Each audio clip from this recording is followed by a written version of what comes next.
नमस्कार साथियों, स्वागत है आप सभी का आप ही के अपने YouTube channel GK selection point Ramesh Mond में। साथियों, आज मैं आपके बीच लेकर आया हूं मई 2020 करंट जीके समसामयिकी भाग 2। इससे पहले समसामयिकी करंट जीके भाग 1 आपके बीच प्रदर्शित किया जा चुका है। तो शुरुआत करते हैं। पहला प्रश्न है इसका, हाल ही में कश्मीर के किस उत्पाद को जीआई टैग प्राप्त हो गया है? तो कश्मीर के किस उत्पाद को हाल ही में जीआई टैग प्राप्त हुआ है? तो जीआई का मतलब होता है साथियों ज्योग्राफिकल इंडिकेशन। तो जीआई टैग प्राप्त हुआ है कश्मीरी केसर को। वेरी इंपॉर्टेंट प्रश्न है। यह 16,000 मीटर की ऊंचाई पर उगाया जाने वाला विश्व का एकमात्र केसर है कश्मीरी केसर। और देखिए साथियों, अभी हाल ही में 3 उत्पादों को भी जीआई टैग मिला है। तो कश्मीरी केसर के अलावा 3 उत्पादों को और भी मिला है जीआई टैग। वो कौन कौन से उत्पाद हैं? काले चावल मणिपुर, टेराकोटा कला गोरखपुर उत्तर प्रदेश और कदलाई मितई तमिलनाडु। इन 3 उत्पादों को भी हाल ही में जीआई टैग मिला है। और ये कदलाई मितई जो है, ये साथियों गुड़ व मूंगफली से निर्मित कैंडी है और ये उत्पन्न होती है तमिलनाडु में। जीआई का फुल फॉर्म मैं आपको बता चुका हूं, ज्योग्राफिकल इंडिकेशन होता है। अब देखिए, बात जो है वो कश्मीरी केसर की चली थी, तो जम्मू कश्मीर से संबंधित बात आई है।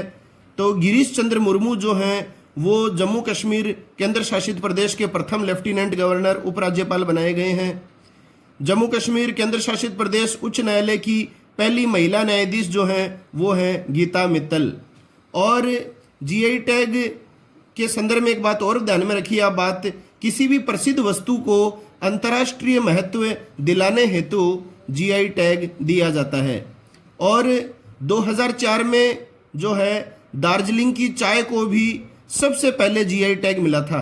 तो भारत में किस उत्पाद को सर्वप्रथम जीआई टैग मिला? तो इसमें उत्तर आ जाएगा दार्जिलिंग की चाय को। तो जीआई टैग के संदर्भ में सारे के सारे तथ्य मैंने आपके सामने प्रस्तुत कर दिए हैं साथियों। अगला प्रश्न है, हाल ही में पाकिस्तानी एयरफोर्स के पहले हिंदू पायलट कौन बने हैं? तो पाकिस्तानी एयरफोर्स के पहले हिंदू पायलट बने हैं हाल ही में राहुल देव। इस तरह के प्रश्न ज्यादातर आते हैं परीक्षाओं में, तो ध्यान में रखिएगा राहुल देव का नाम पाकिस्तानी एयरफोर्स के पहले हिंदू पायलट। अब देखिए, राहुल देव पाकिस्तानी एयरफोर्स में शामिल होने वाले दूसरे हिंदू हैं, ये भी आपको ध्यान में रखना है। इनसे पहले एयर कमांडर बलवंत कुमार दास भी पाकिस्तानी एयरफोर्स में शामिल हुए थे। तो बलवंत कुमार दास जो थे वो पाकिस्तानी एयरफोर्स में शामिल होने वाले पहले हिंदू थे, जबकि एयरफोर्स में पहले हिंदू पायलट जो बने हैं वो बने हैं राहुल देव। अब देखिए साथियों, पाकिस्तान के वर्तमान राष्ट्रपति हैं आरिफ अलवी, प्रधानमंत्री हैं इमरान खान। और पाकिस्तान में नियुक्त प्रथम महिला न्यायाधीश ये जो हैं वो हैं सुमन कुमारी। पाकिस्तान में नियुक्त होने वाली पहली महिला न्यायाधीश हैं सुमन कुमारी। इसके अलावा आपको ध्यान में रखना है सालिजा धामी, ये कौन है? भारत की पहली फ्लाइट कमांडर वर्ष 2019 में बनी थी। तो ये भी इंपॉर्टेंट है, भारत की पहली फ्लाइट कमांडर जो है वो कौन बनाई गई हैं 2019 में? सालिजा धामी। इसके अलावा देखिए आरोही पंडित, ये भी इंपॉर्टेंट नाम है। अटलांटिक महासागर को पार करने वाली विश्व की प्रथम महिला बनी है आरोही पंडित। ये सभी तथ्य आपको साथियों ध्यान में रखने हैं, इनके संदर्भ में कोई भी बात परीक्षा में पूछी जा सकती है। अगला प्रश्न है, हाल ही में यूएनईपी ने भारत के गुडविल एम्बेसडर के रूप में किसे पुनः नियुक्त किया है? तो यूएनईपी के द्वारा हाल ही में किसे पुनः नियुक्त किया गया है गुडविल एम्बेसडर? तो ये है दिया मिर्जा। इनका कार्यकाल जो है वो साथियों 2 वर्ष बढ़ा दिया गया है। 2022 तक जो है ये यूएनईपी की गुडविल एम्बेसडर के रूप में कार्यरत रहेंगी। अब देखिए, यूएनईपी का फुल फॉर्म कई बार परीक्षाओं में पूछा जाता है। संयुक्त राष्ट्र पर्यावरण कार्यक्रम इसका हिंदी में नाम है, अंग्रेजी नाम है यूनाइटेड नेशन एनवायरमेंटल प्रोग्राम। और इस यूएनईपी का जो मुख्यालय है ये है केन्या की राजधानी नैरोबी में। और इसके जो प्रमुख डायरेक्टर हैं वर्तमान में ये है इंगर एंडरसन, ये आपको ध्यान में रखना है। और देखिए सौरव गांगुली, ये भी आप ध्यान में रखिए, ये वर्तमान में board of cricket control of India BCCI के अध्यक्ष हैं और टोक्यो ओलंपिक में भारत का सद्भावना राजदूत सौरव गांगुली को हाल ही में नियुक्त किया गया है। वेरी इंपॉर्टेंट चीज़ है ये भी। साथियों, वीडियो अगर आपको अच्छा लगे तो इसे लाइक ज़रूर कीजिए और साथियों को अधिक से अधिक इसे शेयर करना मत भूलिएगा। अगला प्रश्न है, हाल ही में किस राज्य के मुख्यमंत्री के द्वारा मुख्यमंत्री योगा योग योजना शुरू की गई है? तो मुख्यमंत्री योगा योग योजना से आप सभी परिचित होंगे। यह हाल ही में काफ़ी चर्चित योजना रही है, योगा योग योजना। और ये किस राज्य के मुख्यमंत्री द्वारा शुरू की गई है? तो त्रिपुरा राज्य के मुख्यमंत्री के द्वारा। अब देखिए साथियों, क्या होगा इसके तहत कॉलेज के फाइनल ईयर के स्टूडेंट्स को गवर्नमेंट स्मार्टफोन खरीदने हेतु 5,000 रुपये प्रदान करेगी। त्रिपुरा की राजधानी अगरतला है, यहाँ के मुख्यमंत्री हैं विप्लव कुमार देव और राज्यपाल हैं रमेश बैस। अगला प्रश्न है, हाल ही में जारी फोर्ब्स इंडिया बिलियनियर्स सूची 2020 में शीर्ष पर कौन रहे हैं? तो फोर्ब्स के द्वारा ये सूची जारी की गई है, फोर्ब्स इंडिया बिलियनियर्स सूची 2020। इसमें सबसे टॉप मोस्ट रहे हैं मुकेश अंबानी, रिलायंस इंडस्ट्रीज के जो ओनर हैं ये रहे हैं, और ये एशिया के भी सबसे धनी व्यक्ति हैं, ये भी आपको ध्यान में रखना है। इंपॉर्टेंट प्रश्न है ये। फोर्ब्स इंडिया बिलियनियर्स सूची में शीर्ष स्थान किसका रहा है? तो मुकेश अंबानी का रहा है। हाल ही में किस भारतीय पत्रकार को फ्रीडम ऑफ स्पीच अवार्ड से सम्मानित किया गया है? तो ये भी इंपॉर्टेंट सवाल है। फ्रीडम ऑफ स्पीच अवार्ड जो है पत्रकारिता के क्षेत्र में दिया जाता है। हाल ही में ये किस भारतीय पत्रकार को दिया गया है? सिद्धार्थ वरदराजन को। तो सिद्धार्थ वरदराजन को ये अवार्ड दिया गया है, फ्रीडम ऑफ स्पीच अवार्ड। ये जो पुरस्कार है ये मानव अधिकारों तथा बोलने की आज़ादी के प्रति प्रतिबद्धता से कार्य करने वालों को दिया जाता है। और साथियों, 3 मई को मनाया जाता है ये दिवस, वर्ल्ड प्रेस फ्रीडम डे। विश्व प्रेस स्वतंत्रता दिवस कब मनाया जाता है? 3 मई को मनाया जाता है। और विश्व प्रेस स्वतंत्रता सूचकांक में भारत का यदि आपको स्थान पूछा जाए तो ये भी मोस्ट इंपॉर्टेंट है। 142वां स्थान है भारत का विश्व प्रेस स्वतंत्रता सूचकांक में। और इसी क्रम में पहला जो स्थान है विश्व प्रेस स्वतंत्रता सूचकांक में, ये अगर आपसे पूछ लिया जाए, पहला स्थान है नॉर्वे का, और भारत का मत भूलिएगा 142वां। अगला प्रश्न है, हाल ही में किसके द्वारा लीडिंग द गेम वेबिनार श्रृंखला का शुभारंभ किया गया है? तो लीडिंग द गेम वेबिनार श्रृंखला का हाल ही में शुभारंभ किया गया है आईसीसी के द्वारा। क्रिकेट से संबंधित सर्वश्रेष्ठ अंतर्राष्ट्रीय संस्था है ये। इसका फुल फॉर्म आपको पता होना चाहिए, इंटरनेशनल क्रिकेट काउंसिल।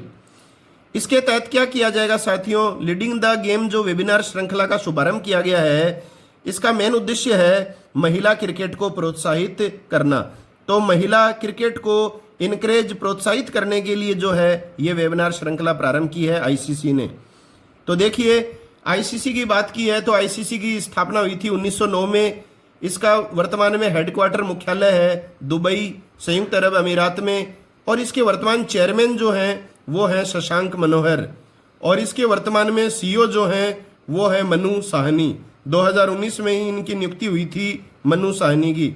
तो ये सारे तथ्य इंपॉर्टेंट है, कभी ना कभी परीक्षा में कोई सा भी तथ्य आपसे पूछा जा सकता है। अब देखिए, बात आईसीसी की चली है तो T20 में शीर्ष टीम पहली बार ऑस्ट्रेलिया बनी है। ये हमने भाग 1 में आपको बताया भी था कि हाल ही में T20 में पहली बार जो है ऑस्ट्रेलिया नंबर 1 टीम बनी है।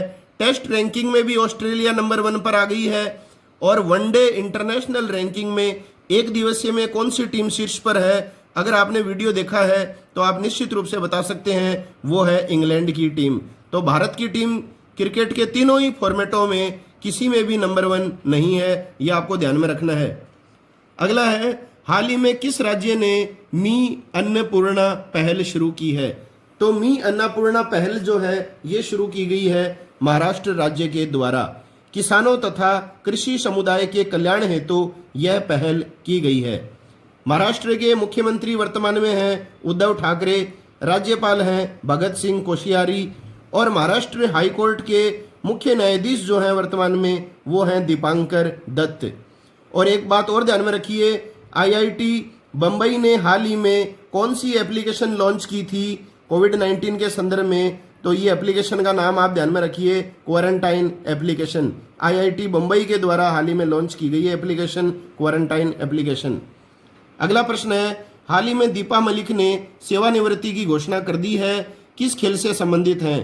तो इन्होंने रिटायरमेंट ले लिया है और किस खेल से संबंधित हैं ये? Para athlete. ये पैरा एथलीट हैं और हरियाणा राज्य से संबंध रखती हैं। पैरा ओलंपिक संघ की अध्यक्ष होने की वजह से खेल से संन्यास की घोषणा इन्होंने कर दी है। तो आपको पता है हाल ही में पैरा ओलंपिक संघ की अध्यक्ष इन्हें बना दिया गया था। तो पैरा ओलंपिक संघ की अध्यक्ष होने के साथ साथ ये खेल वाला कार्य नहीं संपन्न कर सकती, क्योंकि एक ही व्यक्ति एक साथ 2 लाभ के पदों पर कार्यरत नहीं रह सकता। तो या तो इन्हें खेल ही चुनना था या फिर पैरा ओलंपिक संघ की अध्यक्षता ही प्राप्त करनी थी। तो अध्यक्ष होने की वजह से जो है इन्होंने खेल से संन्यास की घोषणा कर दी है। और 2019 में जो है राजीव गांधी खेल रत्न पुरस्कार भी इन्हें प्रदान किया गया था। किनके साथ दिया गया था? कुश्ती के खिलाड़ी बजरंग पूनिया के साथ। तो 2019 में भारत सरकार ने खेलों के क्षेत्र में दिया जाने वाला सर्वश्रेष्ठ जो खेल पुरस्कार होता है वो होता है राजीव गांधी खेल रत्न पुरस्कार। ये 2 खिलाड़ियों को दिया था, एक तो थी पैरा एथलीट जो है दीपा मलिक और एक थे कुश्ती के खिलाड़ी बजरंग पूनिया। अगला प्रश्न है, हाल ही में विश्व बैंक समूह की नई मुख्य अर्थशास्त्री किसे बनाया गया है? तो वर्ल्ड बैंक ग्रुप की नई मुख्य अर्थशास्त्री चीफ इकोनॉमिस्ट किसे बनाया गया है हाल ही में? वेरी इंपॉर्टेंट प्रश्न है। तो ये बनाया गया है कारमेन रेनहार्ट को। कारमेन रेनहार्ट जो है वो हाल ही में विश्व बैंक समूह की नई मुख्य अर्थशास्त्री नियुक्त की गई हैं। इन्हें वर्ल्ड बैंक ने अपना उपाध्यक्ष तथा मुख्य अर्थशास्त्री नियुक्त किया है। तो ये उपाध्यक्ष भी इन्हें बनाया गया है, ये भी ध्यान में रखिएगा आप। कारमेन रेनहार्ट जो है वर्तमान में विश्व बैंक की उपाध्यक्ष भी हैं। विश्व बैंक की स्थापना 1944 में हुई थी। कई बार परीक्षाओं में प्रश्न आते हैं ये सामान्य रूप से। विश्व बैंक का मुख्यालय है वाशिंगटन डीसी में और इसके प्रेसिडेंट वर्तमान में हैं वर्ल्ड बैंक के, वो हैं डेविड मालपास। ये भी कई बार परीक्षाओं में आता है। अगला प्रश्न है, हाल ही में अटल पेंशन योजना किस कारण से चर्चित रही है? तो अटल पेंशन योजना हाल ही में किस कारण से चर्चित रही है? उसका कारण सीधा सा है, इस योजना के 5 साल जो हैं वो पूरे हो गए हैं। अब देखिए इसके बारे में थोड़ी सी अपन बात करते हैं। इस योजना को जो है अटल पेंशन योजना को 2015 में प्रारंभ किया गया था और इसका प्रारंभिक नाम जो था योजना का वो था स्वावलंबन योजना। यह आप ध्यान में रखिएगा। और इस स्वावलंबन योजना के स्थान पर ही जो है इस योजना को लागू किया गया था, अटल पेंशन योजना को 2015 में। अब देखिए क्या है ये योजना। 18 से 40 वर्ष के भारत के नागरिक इस योजना का लाभ ले रहे हैं। 60 वर्ष आयु हो जाने पर 1000 से 5000 तक पेंशन मिलती है। अगला प्रश्न है, हाल ही में गृह मंत्रालय द्वारा CAPF, इसका मतलब है केंद्रीय सशस्त्र पुलिस बल, सेंट्रल आर्म्ड पुलिस फोर्स की कैंटीन में किस तिथि से केवल स्वदेश उत्पाद बेचने की घोषणा की गई है? तो यह भी इंपॉर्टेंट प्रश्न है। होम मिनिस्ट्री के द्वारा हाल ही में सेंट्रल आर्म्ड पुलिस फोर्स की कैंटीन में कौन सी तिथि से केवल स्वदेशी उत्पाद ही बेचने की घोषणा की गई है? तो यह तिथि है साथियों 1 जून 2020 से। भारत को आत्मनिर्भर बनाने की दिशा में यह कदम होम मिनिस्ट्री के द्वारा उठाया गया है।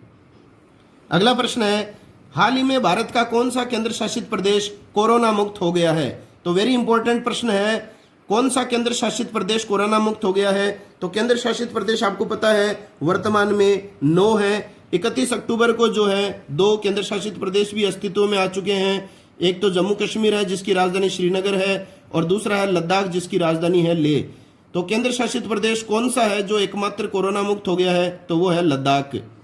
यहाँ कोरोना के कुल 43 मामले सामने आए थे और ये सभी अब जो हैं ठीक हो चुके हैं। अब देखिए लद्दाख के प्रथम जो लेफ्टिनेंट गवर्नर उपराज्यपाल बने हैं ये राधा कृष्ण माथुर हैं। 3 मई 2020 से लद्दाख में कोई कोरोना पॉजिटिव मामला नहीं आया है, यह आपको ध्यान में रखना है। अब ये तो केंद्र शासित प्रदेश की बात थी कि भारत का कौन सा केंद्र शासित प्रदेश कोरोना मुक्त हुआ है, तो लद्दाख हुआ है। ऐसे ही साथियों प्रश्न आ सकता है राज्य। भारत में कोरोना मुक्त प्रथम राज्य जो बना है वो बना है गोवा। इसी तरह से पहला यूरोपीय देश जो कोरोना मुक्त हुआ है तो वो यूरोपीय देश है स्लोवेनिया। वेरी इंपॉर्टेंट क्वेश्चन है साथियों। अगला प्रश्न है, हाल ही में भारत में किस राज्य की सरकार ने पान मसाला को 1 वर्ष के लिए प्रतिबंधित कर दिया है? मतलब पान मसाला जो है उस पर बैन लगा दिया है 1 वर्ष तक के लिए, तो वो राज्य है झारखंड। याद रखिएगा अच्छी तरह से, सरकार ने पान मसाला के 11 अलग अलग ब्रांडों पर 1 वर्ष के लिए बैन लगा दिया है। कारण क्या है साथियों? इनके सैंपल लिए जाने पर इनमें मैग्नीशियम कार्बोनेट पाया गया है, इससे हार्ट संबंधी बीमारी भी हो सकती है। अब देखिए, महाराष्ट्र और बिहार के पश्चात पान मसालों पर बैन लगाने वाला तीसरा राज्य जो है वो झारखंड बना है। तो आप ये मत कर देना कि किस राज्य की सरकार ने सबसे पहले पान मसाला को जो है प्रतिबंधित किया है। तो सबसे पहले बैन लगाने वाला राज्य था महाराष्ट्र। महाराष्ट्र के बाद में दूसरा राज्य बना बिहार, और अब तीसरा राज्य कौन सा बना है? झारखंड बना है। झारखंड के मुख्यमंत्री हेमंत सोरेन हैं, राज्यपाल हैं द्रौपदी मुर्मू। अगला प्रश्न है, भारतीय अक्षय ऊर्जा विकास agency Indian renewable energy development agency का नया सीएमडी किसे नियुक्त किया गया है? तो चीफ मैनेजिंग डायरेक्टर किसको बनाया गया है भारतीय अक्षय ऊर्जा विकास एजेंसी का हाल ही में? तो ये बनाया गया है पीके दास को। अगला प्रश्न है, हाल ही में राष्ट्रपति रामनाथ कोविंद के सचिव कौन नियुक्त किए गए हैं? तो वो नियुक्त किए गए हैं पीके दास, अक्षय ऊर्जा विकास एजेंसी के। तो इसी से संबंधित एक नियुक्ति का प्रश्न और भी इससे जुड़ा हुआ बना है कि राष्ट्रपति रामनाथ कोविंद का सचिव हाल ही में किसे नियुक्त किया गया है? तो राष्ट्रपति जी के सचिव हैं कपिल देव त्रिपाठी। आप ये याद रखिए, निश्चित रूप से आगामी परीक्षाओं में जो है इन्हीं में से प्रश्न आपको देखने को मिलेंगे। तो कपिल देव त्रिपाठी हैं रामनाथ कोविंद के सेक्रेटरी सचिव। अगला प्रश्न है, हाल ही में जारी T20 रैंकिंग में कौन सा देश शीर्ष पर रहा है? तो ये प्रश्न आप अच्छी तरह जानते हैं, ऑस्ट्रेलिया रहा है शीर्ष पर। पहली बार T20 रैंकिंग में ऑस्ट्रेलिया शीर्ष पर रहा है। और जो T20 रैंकिंग में दूसरा जो स्थान है साथियों वो है इंग्लैंड का, और भारत का स्थान है तीसरा। तो पहले आपको यही बताया गया था T20 में पहली बार ऑस्ट्रेलिया शीर्ष पर आया है। अब यहाँ पर आप भारत का स्थान ध्यान में रखिए। भारत का T20 रैंकिंग में कौन सा स्थान है? तो स्थान आएगा तीसरा, पहला ऑस्ट्रेलिया और दूसरा इंग्लैंड। अब देखिए, टेस्ट रैंकिंग की बात है तो टेस्ट में भी ऑस्ट्रेलिया नंबर 1 पर आ गया है। टेस्ट में दूसरा स्थान है न्यूजीलैंड का, ये आपको ध्यान में रखना है। यहाँ टेस्ट में भी इंडिया तीसरे स्थान पर है। तो टेस्ट क्रिकेट में भी तीसरे स्थान पर और T20 में भी। एक दिवसीय वनडे इंटरनेशनल में रैंकिंग में इंग्लैंड है नंबर 1 पर। इंग्लैंड के बाद में नंबर 2 पर है हमारा देश भारत इंडिया, और तीसरे नंबर पर है न्यूजीलैंड। तो वनडे में तो हो गया भारत का दूसरा स्थान, टेस्ट में हो गया तीसरा, और T20 में भी तीसरा। अब देखो, पिछले 3 वर्षों से भारत जो है टेस्ट क्रिकेट में पहले स्थान पर रहा था, और अब ये जो है वो तीसरे स्थान पर आ गया है। ऑस्ट्रेलिया आ गया नंबर 1 पर। आईसीसी की स्थापना आपको पता है 1909 में हुई थी। हेडक्वार्टर इसका दुबई में है, और सीईओ हैं इसके मनु साहनी। अगला प्रश्न है, हाल ही में विश्व बैंक वर्ल्ड बैंक समूह ने वाइस प्रेसिडेंट ऑफ इंटीग्रिटी के रूप में किसे नियुक्त किया है? तो विश्व बैंक समूह ने वाइस प्रेसिडेंट ऑफ इंटीग्रिटी के रूप में किसको नियुक्त किया है? मोहम्मद डायगन को। ध्यान में रखिए, अभी हमने थोड़ी देर पहले प्रश्न पढ़ा था कि विश्व बैंक समूह की नई मुख्य अर्थशास्त्री और नई उपाध्यक्ष कौन बनाई गई हैं? तो वो है कारमेन रेनहार्ट। लेकिन ये प्रश्न अलग है साथियों, ये है वाइस प्रेसिडेंट ऑफ इंटीग्रिटी। इस पद पर नियुक्त हुए हैं मोहम्मद डायगन। वर्ल्ड बैंक की स्थापना 1944 में हुई थी, और इसका मुख्यालय है वाशिंगटन डीसी। इसको 44 कर देता हूं मैं। और इसके वर्तमान में जो प्रेसिडेंट है वो है डेविड मलपास।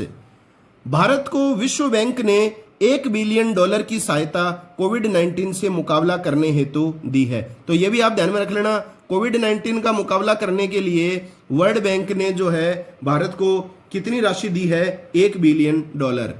साथियों, वीडियो अगर आपको पसंद आ रहा है तो चैनल को आप लाइक करें, शेयर करें, और यदि अभी तक आपने चैनल को सब्सक्राइब नहीं किया है तो साथियों आप इसे सब्सक्राइब करें और सब्सक्राइब करने के आगे बेल आइकन को आप निश्चित रूप से दबाएं ताकि मेरे द्वारा नियमित प्रदर्शित किए जाने वाले वीडियोस के नोटिफिकेशन आप तक सबसे पहले पहुंच सकें। साथियों, आप अधिक से अधिक लाइक करेंगे तो मुझे और अधिक प्रेरणा मिलेगी और अधिक प्रोत्साहन मिलेगा और अधिक मेहनत के साथ मैं अधिक से अधिक सामग्री आपके बीच लाने का प्रयास करूंगा। अगला प्रश्न है, हाल ही में मिड डे मील राशन की सुविधा देने वाला देश का पहला राज्य कौन सा बना है? तो मिड डे मील राशन की सुविधा देने वाला देश का पहला राज्य बना है मध्य प्रदेश। देखिए, इसके बारे में जानते हैं थोड़ा सा। स्कूल में जो भी बच्चे पंजीकृत हैं, जो रजिस्ट्रेड हैं स्कूल में, उन्हें door to door mid day meal पहुंचाया जा रहा है।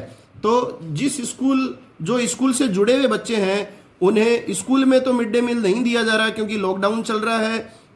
तो इस कारण से जो है घर घर जो है मिड डे मील स्कूल के बच्चों को पहुंचाया जा रहा है। मध्य प्रदेश में ये जो योजना चल रही है मिड डे मील राशन वितरण की।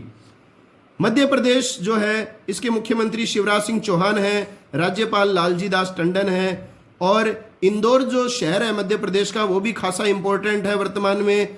इस शहर को सैनिटाइज करने वाला पहला भारतीय स्थल जो है, मतलब इंदौर भारत का पहला शहर है जिसको ड्रोन के द्वारा जो है सैनिटाइज किया गया था। यह आपने पढ़ा होगा, बहुत इंपॉर्टेंट प्रश्न है। भारत का पहला शहर जिसे ड्रोन के द्वारा सैनिटाइज किया गया तो वो है इंदौर शहर। अगला प्रश्न है, हाल ही में किस राज्य सरकार ने सरकारी कर्मचारियों की सेवानिवृत्ति आयु 58 वर्ष से बढ़ाकर 59 वर्ष कर दी है? तो रिटायरमेंट की जो आयु है वो 58 से बढ़ाकर 59 वर्ष कर दी है तमिलनाडु सरकार ने। अब देखिए, तमिलनाडु सरकार ने तो 58 से 59 वर्ष की है रिटायरमेंट की आयु। पंजाब सरकार ने जो है हाल ही में अपने राज्य कर्मचारियों की आयु 60 वर्ष से घटाकर 58 वर्ष कर दी है। तो ये भी आप ध्यान में रख लेना, किस राज्य सरकार ने रिटायरमेंट की आयु 60 वर्ष से कम करके 58 की है तो पंजाब आ जाएगा, और किस राज्य ने 58 वर्ष से बढ़ाकर 59 की है तो तमिलनाडु ने की है। तो तमिलनाडु के मुख्यमंत्री हैं एडापड्डी के पालना स्वामी और राज्यपाल हैं बनवारी लाल पुरोहित। अगला प्रश्न है, हाल ही में किस राज्य की सरकार के द्वारा निगाह योजना शुरू की गई है? वेरी इंपॉर्टेंट क्वेश्चन है साथियों। तो किस राज्य की सरकार के द्वारा निगाह योजना शुरू की गई है? तो वो की गई है हिमाचल प्रदेश राज्य सरकार के द्वारा। अब देखिए क्या है इस योजना का उद्देश्य। इस योजना का उद्देश्य उन सभी लोगों को जागरूक करना है जो देश के अलग अलग हिस्सों से अपने घर पर आ रहे हैं। तो कोविड-19 से संबंधित है ये निगाह योजना और इसका उद्देश्य उन सभी लोगों को जागरूक करना है जो देश के अलग अलग हिस्सों से अपने घर पर आ रहे हैं। और आंध्र प्रदेश सरकार ने भी कुछ समय पहले निगाह एप्लीकेशन को चुनाव में भ्रष्टाचार रोकने हेतु लॉन्च किया था। तो साथियों, आप घबराना मत, कंफ्यूज मत हो जाना, क्योंकि इसी नाम से जो है हाल ही में आंध्र प्रदेश सरकार ने भी एक ऐप लॉन्च किया था, निगाह एप्लीकेशन। तो इसका उद्देश्य क्या था? ये था चुनावों में भ्रष्टाचार को रोकने के लिए ये एप्लीकेशन लॉन्च किया गया था। और ये निगाह जो है, जो हिमाचल प्रदेश राज्य की सरकार के द्वारा योजना शुरू की गई है, इसका उद्देश्य क्या है? लोगों को जागरूक करना कोविड-19 के संदर्भ में, जो अपने अलग अलग हिस्सों से अपने घर पर वापस लौट रहे हैं। अब देखिए, प्रधानमंत्री उज्ज्वला योजना के अंतर्गत 100% एलपीजी कवरेज वाला राज्य भी जो है वो हिमाचल प्रदेश बना है। ये भी इंपॉर्टेंट प्रश्न है। उज्ज्वला योजना के तहत 100% कवरेज वाला भारत का प्रथम राज्य कौन सा बना है? हिमाचल प्रदेश। तो साथियों, अब कई विद्यार्थियों की ये शिकायत रहती है कि सर रोज करंट पढ़ते हैं, फिर पिछला करंट भूल जाते हैं, नया पढ़ लेते हैं, उससे पिछला भूल जाते हैं। तो डेली करंट आप पढ़िए, बिल्कुल आप देखिए, इसमें कोई दो राय नहीं है, अच्छी बात है। लेकिन साथियों, इतने सारे विषय आप पढ़ते हो, उन सभी विषयों पर आप ध्यान केंद्रित करें। करंट जीके की टेंशन जो है वो जीके सिलेक्शन पॉइंट रमेश मोंड यूट्यूब चैनल पर छोड़ दें। हर महीने जो है भाग 2 या भाग 3 में मैं आपके सामने पूरे संपूर्ण माह की करंट जीके प्रस्तुत करता हूं। जनवरी, फरवरी, मार्च, अप्रैल और अब मैं प्रस्तुत कर रहा हूं मई की। तो जनवरी 2020 से लगातार जो है मैं आपके बीच करंट जीके लेकर आ रहा हूं। तो संपूर्ण माह की करंट जीके एक साथ प्राप्त करें जीके सिलेक्शन पॉइंट रमेश मोंड यूट्यूब चैनल पर। अगला प्रश्न है, हाल ही में डॉक्टर हर्षवर्धन आपको पता है केंद्रीय स्वास्थ्य मंत्री हैं, ने किस नाम से कोविड-19 पर मल्टीमीडिया गाइड जारी की है? तो मल्टीमीडिया जो गाइड जारी की है वो किस विषय पर की है? कोविड कथा। ये भी आप ध्यान में रखिए। इसके माध्यम से कोविड-19 के बारे में संपूर्ण जानकारी मिल सकेगी। अगला प्रश्न है, हाल ही में गिरधर अरमाने किस कारण से चर्चित रहे हैं? तो गिरधर अरमाने, ये बहुत इंपॉर्टेंट प्रश्न है। किस कारण से चर्चित रहे हैं गिरधर अरमाने? इन्हें परिवहन व राजमार्ग मंत्रालय में सचिव बनाया गया है। अब देखिए यहाँ पर जो बात सचिव की चली है, तो मैं आपको 3-4 एक सचिवों के और बताऊंगा जो हाल ही में नियुक्त किए गए हैं। गिरधर अरमाने तो अगर आपकी परीक्षा में आ जाए तो ये तो है परिवहन व राजमार्ग मंत्रालय के सचिव। कौन है वर्तमान में परिवहन और राजमार्ग मंत्री? तो वह है नितिन गडकरी। अब देखिए वित्त सचिव हाल ही में बने हैं, फाइनेंशियल सेक्रेटरी, ये बने हैं अजय भूषण पांडे। याद रखिए, मोस्ट इंपॉर्टेंट है। और वर्तमान में कैबिनेट सचिव, कैबिनेट सेक्रेटरी कौन बनाए गए हैं? ये है राजीव गाबा। तो ये भी इंपॉर्टेंट है, मोस्ट। कैबिनेट सेक्रेटरी वर्तमान में कौन है? राजीव गाबा हैं। और एमएसएमई के सचिव कौन बनाए गए हैं हाल ही में? अरविंद कुमार शर्मा। हाल ही में यूनेस्को गिलेर्मो केनो प्रेस फ्रीडम प्राइज 2020 किसने जीता है? तो यूनेस्को के द्वारा दिया जाता है पुरस्कार पत्रकारिता के क्षेत्र में। इसका नाम है यूनेस्को गिलेर्मो केनो प्रेस फ्रीडम प्राइज 2020। तो ये भी परीक्षाओं में कई बार पूछा जाता है। तो 2020 के लिए ये पुरस्कार दिया गया है कोलंबिया के पत्रकार जिनेथ बेदोया लिमा। तो जिनेथ बेदोया लिमा को जो है हाल ही में पुरस्कृत किया गया है यूनेस्को गिलेर्मो केनो प्रेस फ्रीडम अवार्ड से। अगला प्रश्न है, हाल ही में ब्राजील देश में भारत का राजदूत किसे नियुक्त किया गया है? तो ब्राजील में भारत का राजदूत नियुक्त किया गया है सुरेश के रेड्डी को। अब देखिए हाल ही में अलग अलग देशों में जो भारतीय राजदूत नियुक्त हुए हैं हाल ही में नवीनतम, वो सारे मैं आपके साथ शेयर कर रहा हूं। आप सारे एक स्थान पर पढ़ लीजिए। तो सुरेश के रेड्डी तो ब्राजील देश में बने हैं भारत के राजदूत। जयदीप मजूमदार ये बने हैं साथियों ऑस्ट्रिया देश में। ऑस्ट्रिया देश है, ध्यान रखिए, ये ऑस्ट्रेलिया नहीं है, ये ऑस्ट्रिया देश है जिसकी राजधानी वियना है। तो ऑस्ट्रिया में भारतीय राजदूत बने हैं जयदीप मजूमदार। इसके अलावा नम्रता एस कुमार ये स्लोवानिया में जो है भारतीय राजदूत नियुक्त हुई हैं। इसके अलावा दीपक मित्तल जो है ये कतर देश में भारतीय राजदूत बने हैं। इसके अलावा पीयूष श्रीवास्तव ये बहरीन देश में भारतीय राजदूत बने हैं। अब बात ब्राजील देश की थी कि ब्राजील में भारत का राजदूत बनाया गया है सुरेश के रेड्डी को। तो ब्राजील के वर्तमान राष्ट्रपति जो है साथियों वो है जेयर बोल्सनारो। और ये जेयर बोल्सनारो जो है ये मोस्ट इंपॉर्टेंट है क्योंकि गणतंत्र दिवस 2020 हुआ था उसके मुख्य अतिथि ये थे। तो गणतंत्र दिवस 2020 के मुख्य अतिथि कौन थे? ब्राजील के राष्ट्रपति जेयर बोल्सनारो।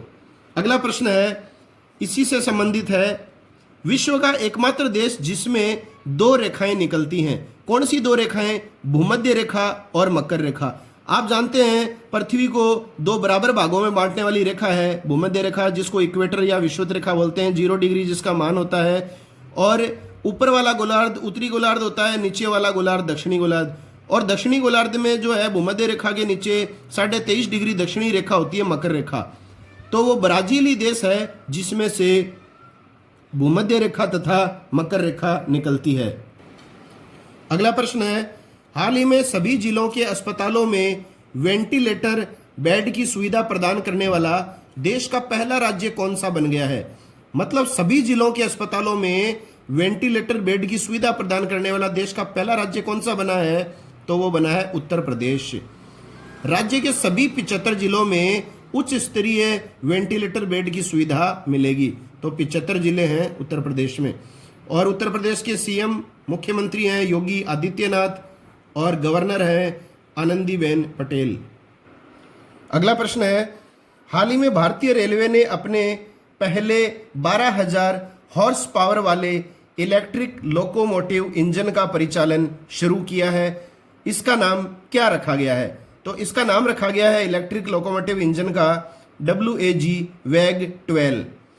इस इंजन को 60027 नंबर तथा वेग 12 नाम दिया गया है। तो इस इंजन को जो नंबर दिया गया है वो क्या है साथियों, 60027 ये इसके नंबर हैं और वेग 12 जो है इस इंजन को नाम दिया गया है। अब देखिए ये जो इंजन है ये बनाया गया था बिहार के मध्यपुरा जो फैक्ट्री है वहाँ बनाया गया था और इसे मेक इन इंडिया पहल के तहत फ्रांसीसी कंपनी एल स्टॉम ने बनाया है। तो ये जो इलेक्ट्रिक लोकोमोटिव इंजन बना है वेग 12 इसको मेक इन इंडिया योजना के तहत फ्रांसीसी कंपनी एल स्टॉम ने बनाया है। और कहाँ बनाया गया था ये, तो ये बनाया गया था इलेक्ट्रिक लोकोमोटिव फैक्ट्री बिहार के मध्यपुरा स्थान पर। और इस लोकोमोटिव इंजन का परिचालन भारतीय रेलवे के द्वारा पंडित दीनदयाल उपाध्याय जंक्शन पर किया गया है। अब भारत सर्वाधिक एचपी वाले ईएल इंजन का परिचालन करने वाला छठा देश बन गया है। ईएल का मतलब है साथियों इलेक्ट्रिक लोकोमोटिव। तो सर्वाधिक हॉर्स पावर वाले इलेक्ट्रिक लोकोमोटिव इंजन का परिचालन करने वाला भारत कौन सा देश बन गया है, छठा देश बन गया है। वर्तमान में रेल मंत्री पीयूष गोयल हैं। रेलवे बोर्ड के अध्यक्ष अगर आपसे पूछा जाए तो ये हैं वीके यादव, विनोद कुमार यादव। 31 दिसंबर 2020 तक इस पद पर ये कार्यरत रहेंगे। वैसे जनवरी 2020 में इनका कार्यकाल पूरा हो गया था, लेकिन इनका कार्यकाल जो है वो 1 वर्ष के लिए बढ़ा दिया गया है। अब 31 दिसंबर 2020 तक इस पद पर रहेंगे। अब देखो रेलवे बोर्ड की स्थापना 1905 में हुई थी। मुख्यालय है इसका नई दिल्ली में। और वर्तमान में रेलवे में कुल जोनों की संख्या कितनी है, तो ध्यान में रखिएगा वर्तमान में है रेलवे में 18 जोन। तो साथियों प्रश्न एक ही है, लेकिन इसके साथ में जुड़ी हुई कितनी बातें मैंने आपके साथ शेयर की है, साझा की हैं। अगर आपको वाकई मेरी मेहनत अच्छी लग रही है और आपको लग रहा है कि सर ने काफ़ी अच्छा मैटर हमारे बीच में प्रस्तुत किया है, तो साथियों इसे लाइक ज़रूर कीजिए। आपके लाइक करने से मुझे नई ऊर्जा मिलेगी और मैं और अधिक ऊर्जा के साथ अगली वीडियो आपके बीच प्रस्तुत करूंगा। अगला प्रश्न है, हाल ही में वोडाफोन समूह का नया अध्यक्ष किसे नियुक्त किया गया है? तो वोडाफोन ग्रुप का नया अध्यक्ष बनाया गया है जीन फ्रैंकोइस वान बॉक्समेकर। तो जीन फ्रैंकोइस वान बॉक्समेकर बने हैं वोडाफोन समूह के नए अध्यक्ष और नवंबर 2020 में जो है ये इस पद पर कार्य करना प्रारंभ करेंगे। अब देखिए साथियों, हाल ही में चीन की स्मार्टफोन कंपनी आप सभी जानते हैं ओप्पो जो है ने वोडाफोन के साथ मिलकर दुनिया में 5G अपनाने को बढ़ावा देने के लिए घोषणा की है। अगला प्रश्न है, यह भी इंपॉर्टेंट प्रश्न है, अम्फान तूफान। तो नाम याद रखिएगा तूफान का, ए आदम फान अम्फान। अम्फान तूफान से हुई बर्बादी से निपटने के लिए केंद्र सरकार ने पश्चिम बंगाल को कितनी राशि देने की हाल ही में घोषणा की है? तो पश्चिम बंगाल सरकार को केंद्र सरकार के द्वारा इस तूफान से हुई बर्बादी से निपटने के लिए हाल ही में राशि दी गई है 1000 करोड़ रुपए की। उड़ीसा को भी केंद्र सरकार ने 500 करोड़ रुपए देने की घोषणा हाल ही में की है। तो पश्चिम बंगाल को तो दिए जाएंगे 1000 करोड़ और उड़ीसा को दिए जाएंगे 500 करोड़। इन दो राज्यों में काफ़ी बर्बादी हुई है इस अम्फान तूफान से। और ये जो अम्फान नाम जो दिया गया है इस तूफान को, ये किस देश के द्वारा दिया गया है साथियों? ये भी मोस्ट इंपॉर्टेंट प्रश्न है, थाईलैंड देश के द्वारा। तो थाईलैंड देश ने इस तूफान का नामकरण क्या दिया है? अम्फान तूफान। अगला प्रश्न है, हाल ही में ताइवान के राष्ट्रपति पद के जो हैं पुनः शपथ ली गई है इनके द्वारा। ये जो हैं हाल ही में राष्ट्रपति चुने गए हैं। पहले भी हालांकि राष्ट्रपति थे साई इंगवेन और दोबारा इन्होंने राष्ट्रपति पद की शपथ ली है। तो ताइवान के राष्ट्रपति पद की पुनः शपथ किसके द्वारा ली गई है? तो ये ली गई है साई इंगवेन के द्वारा। इस शपथ समारोह में भारत के 2 सांसदों ने वीडियो कॉन्फ्रेंस के जरिए भाग लिया था। तो अभी प्रत्यक्ष रूप से तो हम इकट्ठे हो ही नहीं सकते कोविड-19 के चलते, तो वीडियो कॉन्फ्रेंस के जरिए भारत के 2 सांसदों ने भाग लिया था इनकी शपथ में, साई इंगवेन की शपथ में। तो दोनों ही बीजेपी के सांसद हैं, मीनाक्षी लेखी और राजीव कासवान। ये भी परीक्षा में पूछा जा सकता है, मीनाक्षी लेखी और राजीव कासवान का नाम। अब देखिए ताइवान के संदर्भ में एक इंपॉर्टेंट प्रश्न है, समलैंगिक विवाह को कानूनी दर्जा देने वाला पहला एशियाई देश कौन सा है? तो पहला एशियाई देश जो समलैंगिक विवाह को जिसने कानूनी दर्जा दिया है वो है ताइवान। अब देखिए ताइवान की बात आ रही है तो ताइवान की राजधानी ताइपे है। राष्ट्रपति दोबारा बन गए हैं साई इंगवेन और प्रधानमंत्री जो हैं वो है सूतसेंग चांग। अगला प्रश्न है, हाल ही में किस देश ने 3 दिनों के लिए राष्ट्रीय ध्वज को आधा फहराए जाने की घोषणा की है? तो देखिए साथियों, मोस्ट इंपोर्टेंट प्रश्न है, 3 दिनों के लिए किस देश ने राष्ट्रीय ध्वज को आधा फहराए जाने की घोषणा की है? तो वो देश है अमेरिका। देखिए इसके बारे में व्याख्या बताता हूं मैं आपको। अमेरिका में कोविड-19 के चलते इस देश में मृतकों की संख्या 95,000 से ऊपर पहुंच गई है तथा इन सभी के सम्मान में राष्ट्रपति डोनाल्ड ट्रंप ने राष्ट्रीय ध्वज को 3 दिन तक आधा झुकाए जाने की घोषणा की है। तो साथियों आप समझ गए होंगे सारी बात। और प्रत्येक वर्ष जो है 25 मई को मेमोरियल दिवस के अवसर पर ध्वज को है अमेरिका में आधा फहराया जाता है। और अमेरिका का राष्ट्रीय ध्वज जो है वो मुख्यतया किस नाम से जाना जाता है? ओल्ड ग्लोरी के नाम से जाना जाता है। अगला प्रश्न है, हाल ही में केंद्र सरकार ने किस मंदिर को पूर्ण रूप से सौरकरण मतलब सोलराइजेशन करने की घोषणा की है? तो पूर्ण रूप से किस मंदिर को केंद्र सरकार ने सौरकरण करने की घोषणा की है? तो वह है उड़ीसा का प्रसिद्ध मंदिर कोणार्क सूर्य मंदिर। और केंद्र सरकार इस कार्य हेतु 25 करोड़ रुपए की सहायता देगी। और कोणार्क सूर्य मंदिर को जो है आप सभी जानते हैं ब्लैक पैगोडा टेम्पल या मंदिर भी कहा जाता है। तो ब्लैक पैगोडा मंदिर भी कहा जाता है कोणार्क सूर्य मंदिर को। और साथियों 10 रुपए के नोट पर इसी मंदिर का चित्रांकन हमें देखने को मिलता है, ये भी आप ध्यान में रखिएगा। उड़ीसा की राजधानी आप सभी जानते हैं भुवनेश्वर है। मुख्यमंत्री नवीन पटनायक हैं, राज्यपाल गवर्नर हैं गणेशी लाल। और भारत का सबसे लंबा जो बांध है वो हीराकुंड बांध है, आप सभी जानते हैं महानदी पर है ये।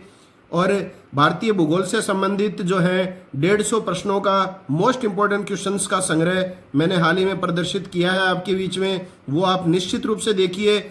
उसमें प्रश्न जो है वो निश्चित रूप से आगामी परीक्षाओं में पूछा जाएगा साथियों, क्योंकि परीक्षाओं में जो है 30-35% प्रश्न साथियों वही आते हैं जो गत परीक्षाओं में पूछे गए होते हैं, बस भाषा थोड़ी सी चेंज कर दी जाती है।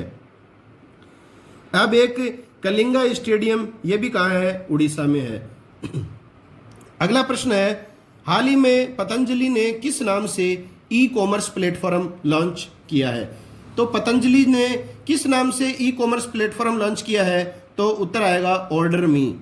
हाल ही में प्रधानमंत्री मोदी जी ने आत्मनिर्भर भारत बनाने हेतु देश के सभी नागरिकों से स्वदेशी वस्तुओं के प्रयोग करने की अपील की है, ये आप सभी जानते हैं। और इस पोर्टल पर उपभोक्ताओं को निशुल्क चिकित्सा सहायता मिलेगी। तो ऑर्डर मी जो ये प्लेटफॉर्म है, इस पोर्टल पर उपभोक्ताओं को निशुल्क चिकित्सा सहायता भी मिलेगी।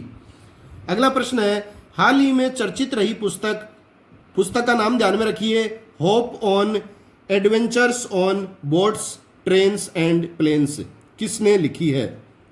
तो ये लिखी है रस्किन बॉन्ड ने। सभी इस लेखक के नाम से परिचित होंगे। रस्किन बॉन्ड ने अपने 86वें जन्मदिन पर यह पुस्तक लिखी है।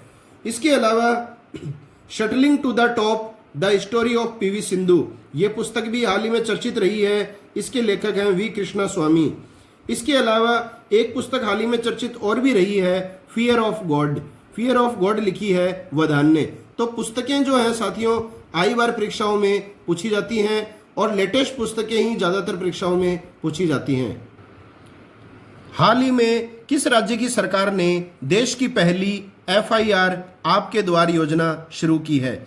तो FIR आपके द्वार ये योजना जो है वो मध्य प्रदेश राज्य की सरकार ने शुरू की है और ये देश का पहला राज्य बना है जिसने इस तरह की योजना शुरू की है।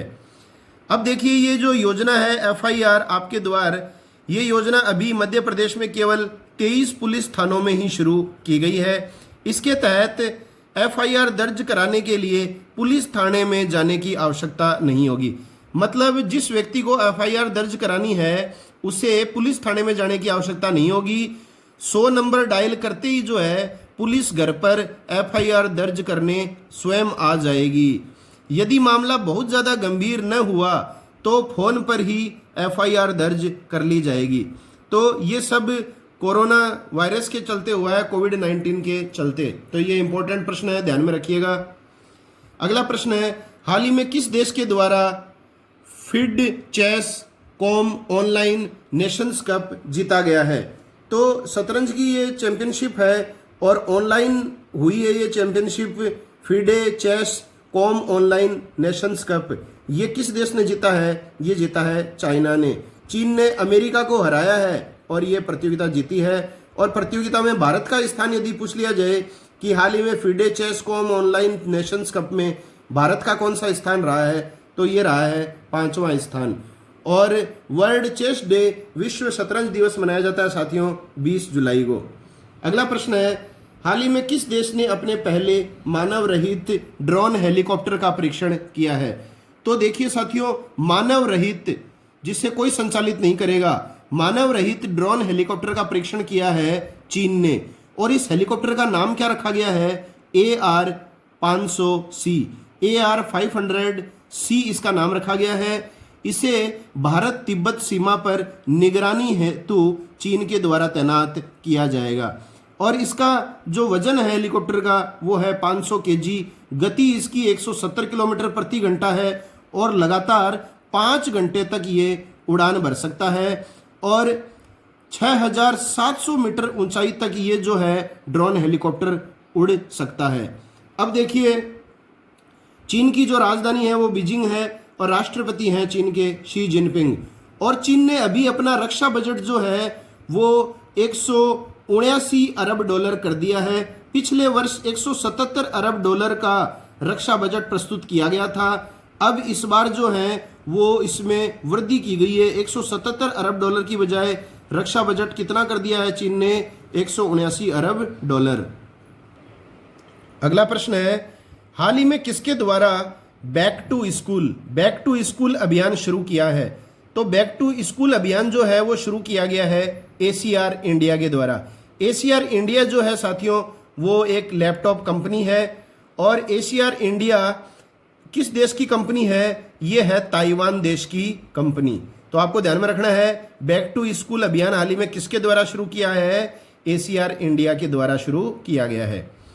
अगला प्रश्न है, हाल ही में किस राज्य या यूनियन टेरिटरी केंद्र शासित प्रदेश ने सुकून कोविड-19 बीट द स्ट्रेस कार्यक्रम शुरू किया है? वेरी इंपॉर्टेंट है, सुकून कोविड-19 बीट द स्ट्रेस कार्यक्रम शुरू किया है। तो ये किया है जम्मू कश्मीर केंद्र शासित प्रदेश ने।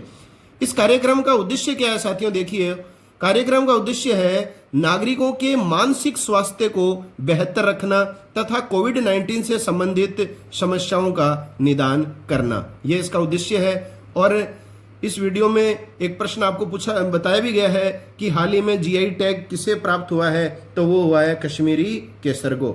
और जम्मू कश्मीर के पहले लेफ्टिनेंट गवर्नर उपराज्यपाल कौन बने हैं? तो वो बने हैं गिरीश चंद्र मुर्मू। अगला प्रश्न है, हाल ही में सीबीएसई के द्वारा तैयार की गई 3 हैंडबुक रिलीज किसने की है? तो central board of secondary education CBSE के द्वारा हाल ही में तैयार की गई 3 हैंडबुक किसके द्वारा रिलीज की गई हैं? तो ये एमएचआरडी मंत्री जो हैं, मानव संसाधन विकास मंत्री रमेश पोखरियाल निशंक के द्वारा जारी की गई हैं। और देखिए साथियों, सीबीएसई के नए जो अध्यक्ष बने हैं हाल ही में, वेरी इंपॉर्टेंट है, मनोज आहूजा। ये सीबीएसई के नए अध्यक्ष बने हैं, आपको ध्यान में रखनी है। अब देखिए, बात इन 3 हैंडबुकों की चल रही है जो रमेश पोखरियाल ने जारी की हैं, रिलीज की हैं। इनका नाम क्या है? तो इनका नाम है साइबर सेफ्टी हैंडबुक, एक का नाम है in pursuit of excellence handbook for principals, और एक का नाम है 2021 स्किल्स, 2021 स्किल्स। रमेश पोखरियाल जी ने हाल ही में नेशनल टेस्ट अभ्यास नाम से मोबाइल ऐप भी लॉन्च किया था। अगर आपको नहीं पता है तो पिछले वीडियोस आप देख लीजिए। पिछले महीने की वीडियो में मैंने प्रश्न बताया था और जेई मेंस व नीट के विद्यार्थी मॉक टेस्ट में मदद प्राप्त कर सकेंगे इस एप्लीकेशन से। आज के वीडियो का आखिरी प्रश्न है साथियों, हाल ही में चाइना ने या चीन ने WHO मतलब वर्ल्ड हेल्थ ऑर्गेनाइजेशन विश्व स्वास्थ्य संगठन को कितने डॉलर की सहायता देने की घोषणा की है? तो चीन ने विश्व स्वास्थ्य संगठन को कितने डॉलर की सहायता देने की घोषणा की है? तो उत्तर आ जाएगा $2 बिलियन। वेरी इंपॉर्टेंट क्वेश्चन है। 2 वर्षों में यह सहायता देगा। तो 2 वर्षों में ये जो है सहायता देगा, हर वर्ष देगा 2 लगातार सालों में, इस साल भी देगा और अगले साल भी देगा। और इसके अलावा देखिए साथियों, हाल ही में विश्व स्वास्थ्य संगठन की स्वास्थ्य सभा का 73वां सम्मेलन हुआ था जेनेवा में। इस बार ये वीडियो कॉन्फ्रेंसिंग के माध्यम से हुआ है। तो विश्व स्वास्थ्य संगठन की स्वास्थ्य सभा का 73वां सम्मेलन कहाँ हुआ है? तो ये हुआ है जेनेवा, स्विट्जरलैंड में। अब देखिए, बात चीन की थी, तो चीन ने तो जो है वो $2 बिलियन सहायता देने की घोषणा की है। और हाल ही में वो देश कौन सा है जिसने विश्व स्वास्थ्य संगठन को दिए जाने वाले फंडों पर रोक लगा दी है? तो ये प्रश्न भी पहले बताया जा चुका है, तो वो देश है अमेरिका। और भारत के स्वास्थ्य मंत्री डॉक्टर हर्षवर्धन ने इस सभा में भाग लिया था, जो सभा जिनेवा में हुई थी। इस बार ये वीडियो कॉन्फ्रेंसिंग के माध्यम से हुई और इस वीडियो कॉन्फ्रेंसिंग की सभा में भारत का प्रतिनिधित्व किसने किया था? तो हमारे स्वास्थ्य मंत्री डॉक्टर हर्षवर्धन जी ने। तो साथियों, ये है आज का हमारा समसामयिकी मई 2020 का भाग 2। इसका अंतिम भाग भी आपके सामने शीघ्र ही प्रस्तुत किया जाएगा, भाग 3।